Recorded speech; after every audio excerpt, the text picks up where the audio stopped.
Good morning, नमस्कार, प्रेम प्रणाम। एक प्रश्न है। हमारे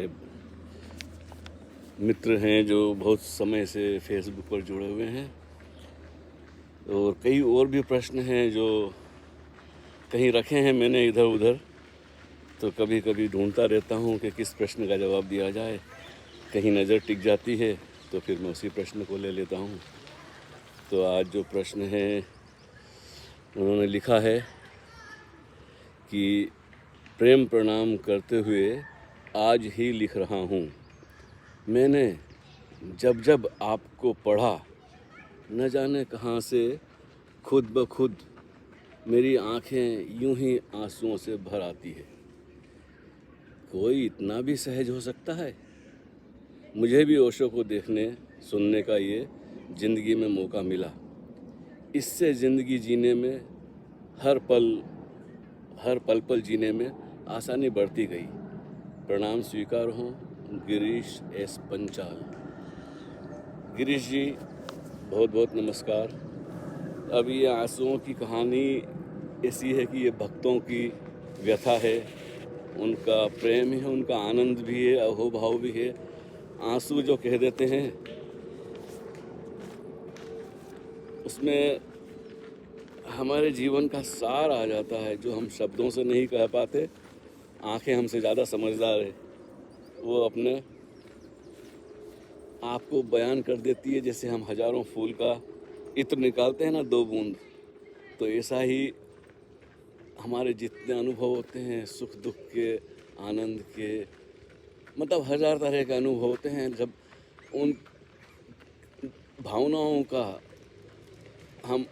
की हम अभिव्यक्ति नहीं कर पाते हैं, अतिरेक से वो हमारे अंदर उभरने लगती है, तो आंखें सबके पहले डब आ जाती है। कभी तो ओशो को पढ़ते पढ़ते हमारी आंखें भर आती है, कभी उनको सुनते हुए, कभी उनको देखते हुए, कभी फूलों को, पंछियों को। इतना सौंदर्य बिखरा पड़ा है चारों तरफ, उगते हुए सूरज को। तो ऐसा है कि जब हम समग्रता से कहीं देखते हैं तो शब्दों में उसे हम वाह वाह, आह, ऐसा कभी कभी निकलता है कि अद्भुत है। और जब शब्द नहीं निकलते हैं तो आँख से आंखें बोलने लगती है। सुना है चेहरे को दिल की किताब कहते हैं, ऐसा हमने सुना था कहीं। तो आपके लिए 2-4 पंक्तियाँ सुन लीजिए। ये मेरी पुस्तक तला तुम है, काव्य संग्रह, उससे मैंने चुन ली है आपके लिए कि जाते जाते वो मुझे ऐसी निशानी दे गया। जाते जाते वो मुझे ऐसी निशानी दे गया। आंखें छलकती रहती है, आंखें छलकती रहती है, इतना पानी दे गया।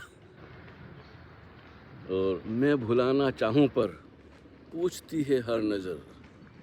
मैं भुलाना चाहूँ पर पूछती है हर नज़र। हर कोई पढ़ ले जिसे ऐसी कहानी दे गया। मीरा ने अपने जो गीत गाए हैं, आप ओशो को सुनेंगे मीरा पर तो ज़रूर ही इतना उसमें सारभूत जो है जीवन का, भक्ति का, मीरा ने अपने काव्यों में, भजनों में उंडेल दिया है।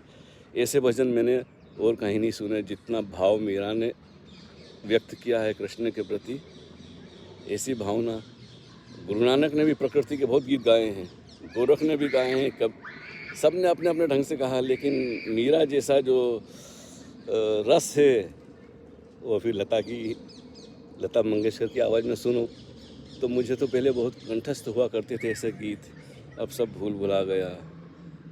वो ऐसा है कि जो भी सीखा है सब भुलाना है, जो भी सीखा है सब भुलाना है।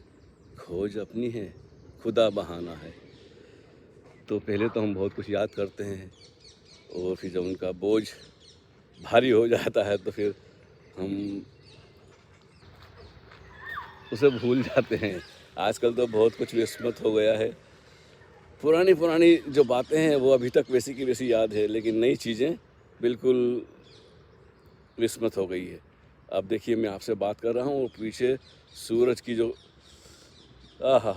इतनी सुंदर सतरंगी इंद्रधनुष एक तरह से पेड़ के पीछे से झाँकने लग गया है। अब मैं इसे देखूँ या आपसे बात करूँ। कभी-कभी ऐसे दृश्य देखने को मिलते हैं ना, कि बस ऐसा लगता है ये कहाँ से एकदम से बात करते-करते हैं कहाँ से प्रकट हो गए सूर्य देवता।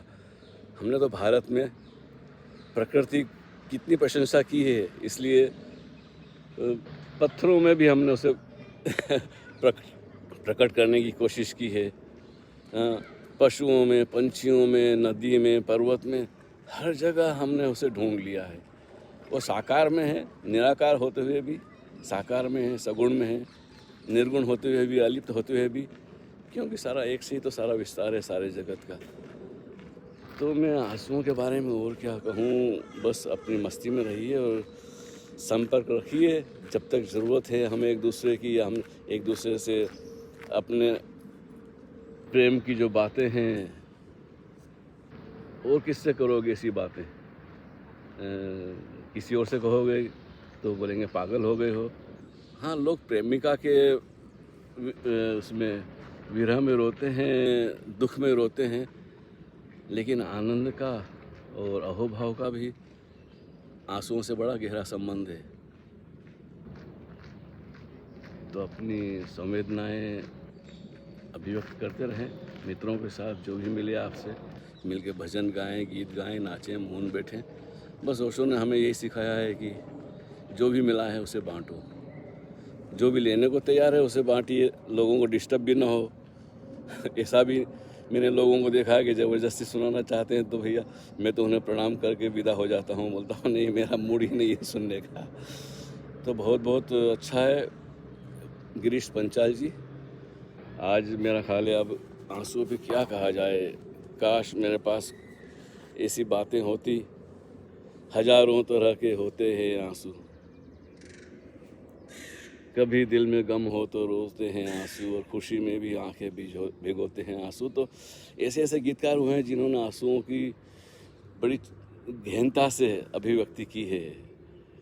पिंजरे के पंछी रे तेरा दर्द न जाए जाने कोई, और विधि ने तेरी कथा लिखी आंसू में कलम डुबोए।